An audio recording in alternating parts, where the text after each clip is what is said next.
Hello, ഇന്നത്തെ നമ്മുടെ video എന്താണെന്ന് വെച്ചാൽ മേക്കപ്പിൽ കോൺടോറിംഗ് എന്ന് പറയുന്ന സംഭവം എത്രമാത്രം ഇമ്പോർട്ടൻ്റ് ആണ് എന്നുള്ളത് നിങ്ങൾക്കൊക്കെ കാണിച്ചു തരാൻ വേണ്ടിയിട്ടാണ് ഞാൻ എത്തിയിട്ടുള്ളത്. നമ്മളെല്ലാവരും മേക്കപ്പ് ചെയ്യുമല്ലേ, മേക്കപ്പ് ചെയ്യുമ്പോൾ പക്ഷേങ്കിൽ നമ്മൾ ബേസിക് ആയിട്ടുള്ള സംഭവമാണ് മിക്കവാറും എല്ലാവരും ചെയ്യുക. ഫൗണ്ടേഷൻ ഇടും, കൺസീലർ പോലും ചിലവർ യൂസ് ചെയ്യുന്നുണ്ടാവില്ല, അത് എന്താണെന്ന് പോലും ചിലവർക്ക് അറിയുന്നുണ്ടാവില്ല. ഫൗണ്ടേഷൻ ആണ് എല്ലാവർക്കും അറിയുന്ന കാര്യം. Foundation, compact powder, eyeliner, lipstick, ഇതൊക്കെയാണ് ഭയങ്കര ബേസിക് ആയിട്ടുള്ള സംഭവം അല്ലേ. അപ്പോൾ ഇതിൽ കോൺടോറിംഗ് എത്രമാത്രം അതിൽ ഇമ്പോർട്ടൻസ് അതിനുണ്ട് എന്നുള്ളത് ഇന്ന് ഞാൻ കാണിച്ചു തരാൻ വേണ്ടി പോവാണ്. ഇപ്പം ഞാൻ ചെയ്തിട്ടുള്ളത് ഫുൾ ആയിട്ടുള്ള മേക്കപ്പ് ഞാൻ ചെയ്തു വെച്ചിട്ടുള്ളത്. ഫൗണ്ടേഷൻ ഉണ്ട്, കൺസീലർ ഇട്ടിട്ടുണ്ട്, കളർ കറക്റ്റർ എല്ലാം യൂസ് ചെയ്തിട്ടുണ്ട്, ഐലൈനർ, ലിപ്സ്റ്റിക്ക്, ഐബ്രോ എൻഹാൻസർ എല്ലാം യൂസ് ചെയ്തിട്ടുണ്ട്. പക്ഷേങ്കിൽ കോൺടോറിംഗ് ചെയ്തിട്ടില്ല. അപ്പോൾ കോൺടോർ ചെയ്യാത്ത ഫേസും കോൺടോർ ചെയ്തതിന് ശേഷമുള്ള ഫേസും അത് തമ്മിൽ എന്താ വ്യത്യാസം എന്നുള്ളത് നമുക്കൊന്ന് പെട്ടെന്ന് നോക്കാം.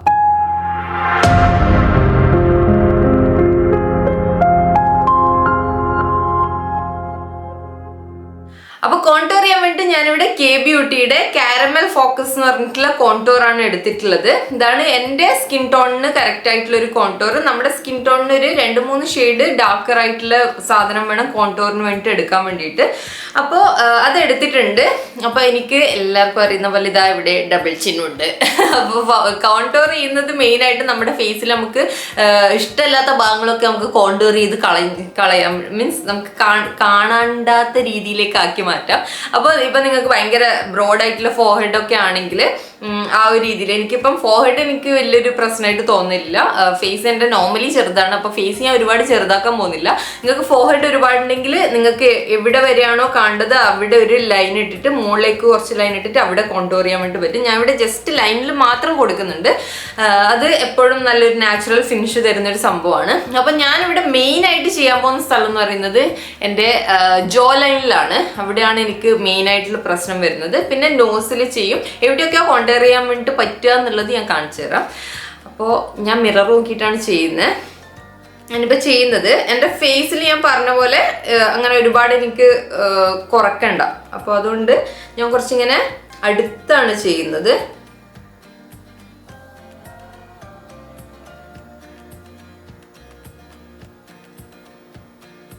ഉണ്ടോ, ഇങ്ങനെ ജസ്റ്റ് ഒരു ലൈൻ കൊടുത്തിട്ടുണ്ട്. അതിനുശേഷം നമ്മുടെ ഈ ചീക്ക് ബോൺ ഉണ്ടല്ലോ, ഇവിടെ ഒരു ക്രോസ് ആയിട്ടുള്ള ഇതാണ്ട് നിങ്ങൾ ഇവിടെ ഇങ്ങനെ തൊട്ട് നോക്കുക. ഇവിടെ ഇങ്ങനെ ഒരു ഇത് വരും. ആ ചീക്ക് ബോണിന്റെ അടിഭാഗത്തായിട്ടാണ് നമ്മൾ ചെയ്യുന്നത്. ഇതിങ്ങനെ കൊണ്ടുവന്നിട്ട് നമുക്ക് ഇങ്ങനെ കൊടുക്കാം. അതുപോലെ ഇതും കൊണ്ടുവന്നിട്ട് ഇങ്ങനെ കൊടുക്കാം.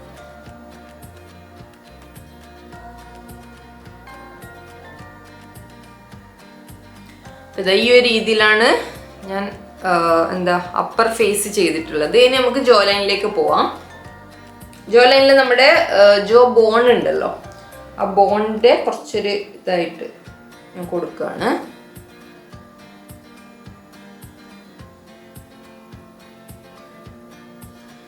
ഈ ഒരു രീതിയിലാണ് എനിക്ക് ഫേസിന്റെ ബോർഡർ വേണ്ടത്. അപ്പൊ താഴോട്ടേക്കാണ് ബാക്കിയുള്ളത് കൊടുക്കുന്നത്. കണ്ടോ, ഇങ്ങനെ ആക്കുമ്പോൾ എനിക്ക് ഇവിടെയല്ലേ വരുന്നത്. അപ്പൊ ഈ ഒരു ഭാഗമാണ് എനിക്ക് കാണണ്ടാണ്ട് വേണ്ട ഭാഗം. അപ്പോൾ ആ ഭാഗത്ത് ഞാൻ കോൺടോർ ചെയ്യാണ്. പിന്നെ ഇനി ഞാൻ ചെയ്യാൻ വേണ്ടി പോകുന്നത് നോസാണ്. അപ്പൊ നോസിന്റെ ജസ്റ്റ് ഇങ്ങനെ സൈഡിൽ ലൈറ്റായിട്ടൊരു ലൈൻ കൊടുക്കാം.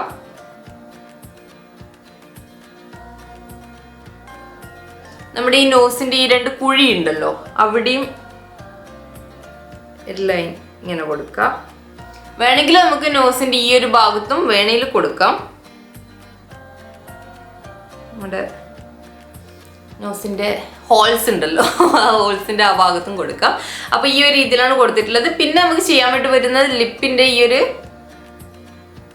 താഴെ ഭാഗം, ഇവിടെ നമുക്കൊരു ഇങ്ങനെ ഒരു കുഴി പോലെ ഉണ്ടാവില്ലേ, ആ ഒരു ഭാഗത്താണ് ഞാൻ കൊടുത്തിട്ടുള്ളത്. അപ്പൊ ഇത്രയും ഭാഗമാണ് ഞാൻ കോൺടോർ ചെയ്യാൻ വേണ്ടി പോകുന്നത്. ഇനി നമുക്ക് നന്നായിട്ട് ഇത് ബ്ലെൻഡ് ചെയ്യാന്നുള്ളതാണ് അടുത്ത പ്രോസസ്സ്. അപ്പൊ ആദ്യം ഞാൻ നോസിന്റെ ഭാഗങ്ങളാണ് അപ്പൊ ഞാൻ ആദ്യം നോസിന്റെയും ഈ ഒരു ലിപ്പിന്റെ ഒക്കെ ഭാഗം കോൺടോർ ചെയ്തിട്ട് നമുക്ക് ഫേസിലേക്ക് പോവാം. അപ്പൊ എപ്പോഴും കോൺടോർ ചെയ്യുമ്പോൾ ഇപ്പൊ ഈ ഒരു ഭാഗമാണ് നമുക്ക് എടുത്ത് നിൽക്കേണ്ടത്. അപ്പോൾ 2 നോസിന്റെ സൈഡിൽ നിന്ന് താഴോട്ടേക്ക് മാത്രം ചെയ്യാം കേട്ടോ.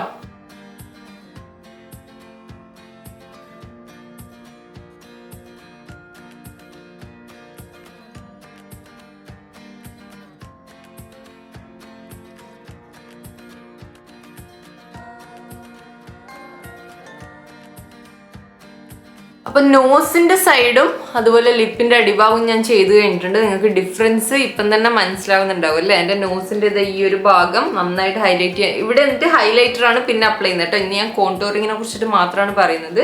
ഇവിടെ എന്നിട്ട് നമുക്ക് ലാസ്റ്റ് ഒരു ഹൈലൈറ്ററും കൂടി അപ്ലൈ ചെയ്ത് കൊടുക്കാൻ. ചുണ്ടിൻ്റെ ഈ അപ്പർ ഭാഗം എപ്പോഴും ഹൈലൈറ്റ് ആണ് ചെയ്യേണ്ടത്, ലോവർ ഭാഗമാണ് കോൺടോർ ചെയ്യേണ്ടത്.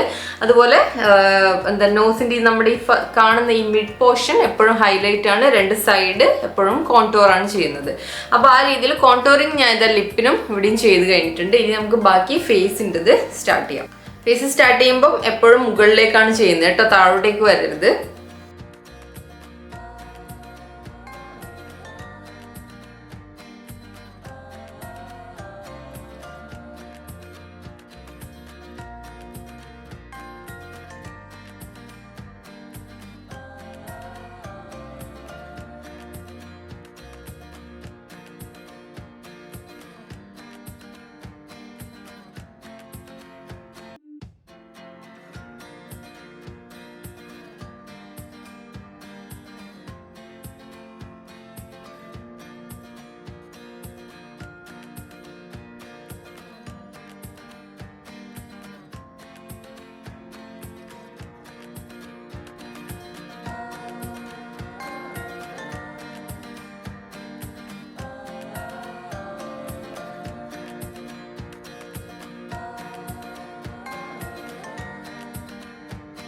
അപ്പോൾ ഇതാ നമ്മുടെ കോൺടൂറിങ് ഇവിടെ അവസാനിച്ചിരിക്കുകയാണ്. നിങ്ങൾക്ക് കാണുമ്പോൾ തന്നെ ആ ഒരു ഡിഫറൻസ് ശരിക്കും മനസ്സിലാവുന്നുണ്ടാവും അല്ലേ? ഇപ്പം ഞാൻ ഇതിങ്ങനെ ആക്കുമ്പോൾ നേരത്തെ കാണുന്നതിനേക്കാളും കുറച്ചും കൂടി അവിടെ ഡാർക്ക് ഷെയ്ഡായിട്ട് നിങ്ങൾക്ക് കാണുന്നുണ്ടാവും. അപ്പോൾ അത് കുറച്ചും കൂടി റിയൽ ആയിട്ട് കാണുമ്പോൾ നമ്മുടെ കണ്ണിൽ എന്താ തോന്നുന്നത് വെച്ചാൽ ഈ ഭാഗം കുറച്ചും കൂടി കാണാതാവുമ്പോൾ ആ ഡബിൾ ചിൻ ഇല്ല എന്നുള്ളൊരു ഫീലാണ് വരുന്നത്.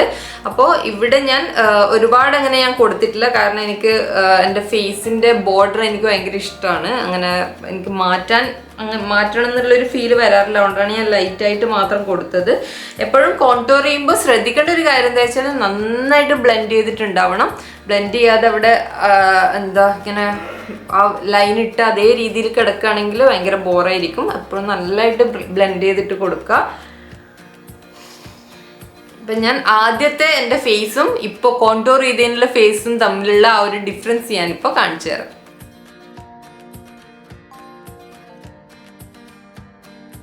അപ്പോൾ കോൺടോറിംഗ് എന്ന് പറയുന്ന സംഭവം നമ്മുടെ മേക്കപ്പിൽ എത്രമാത്രം ഇമ്പോർട്ടൻ്റ് ആണെന്നുള്ളത് നിങ്ങൾക്ക് ആ ഒരു ബിഫോർ ആഫ്റ്റർ കാണുമ്പോൾ തന്നെ മനസ്സിലായിട്ടുണ്ടാവും അല്ലേ? ചിലപ്പോൾ ഈ ക്യാമറയിൽ എടുക്കുമ്പോൾ നിങ്ങൾക്ക് അങ്ങനെ ഭയങ്കര ഫീൽ കിട്ടിയിട്ടുണ്ടാവില്ല, പക്ഷേങ്കിൽ നമുക്ക് നേരിട്ട് കാണുമ്പോൾ നല്ലൊരു വ്യത്യാസം തന്നെ ഉണ്ടാവും കേട്ടോ. അപ്പോൾ എല്ലാവരും ഒന്ന് ട്രൈ ചെയ്ത് നോക്കുക. നിങ്ങൾക്ക് എൻ്റെ ഫേസിൽ ഇപ്പോൾ കാണുമ്പോൾ തന്നെ മനസ്സിലാവുന്നില്ല, ആ ഒരു കറക്റ്റ് ഒരു ലൈൻ വന്നിട്ട് കാണുന്നുണ്ടാവും. അത് കഴിഞ്ഞിട്ട് ബാക്കിയുള്ള ഭാഗത്തേക്ക് ഡാർക്ക് പോകുമ്പോൾ നമ്മുടെ ആ ഒരു ബാക്കിയുള്ള ഈ മുകളിലേക്കുള്ള ഫേസ് നന്നായിട്ട് ഇങ്ങനെ എടുത്ത് നിൽക്കാൻ വേണ്ടിയിട്ടാണ്. കുറേ ഭാഗമൊക്കെ നന്നായിട്ട് ഹൈലൈറ്റ് ചെയ്ത് നിൽക്കും, കുറേ ഭാഗം കോൺടോർ ചെയ്തിട്ട് പോകുന്ന സമയത്ത്. അപ്പോൾ ഈ ഭാഗമൊക്കെ നന്നായിട്ട് ഫോർഹെഡ് ഉള്ളവർക്കൊക്കെ നല്ല എഫക്റ്റ് കിട്ടും കേട്ടോ. മുകളിലേക്ക് കുറച്ച് നന്നായിട്ട് ഡാർക്കൺ ചെയ്ത് കൊടുക്കുകയാണെങ്കിൽ നമ്മുടെ ഫേസ് നന്നായിട്ട് എടുത്ത് നിൽക്കും. അപ്പോൾ എല്ലാവരും ഒന്ന് ട്രൈ ചെയ്ത് നോക്കുക. ഇതുപോലുള്ള യൂസ്ഫുൾ വീഡിയോസ് നിങ്ങൾ മുന്നോട്ട് എക്സ്പെക്ട് ചെയ്യുന്നുണ്ടെങ്കിൽ ചാനൽ സബ്സ്ക്രൈബ് ചെയ്യാതെ പോകരുത്. അപ്പോൾ അടുത്തൊരു വീഡിയോ ആയിട്ട് എത്തുന്നവരെ ടാറ്റ.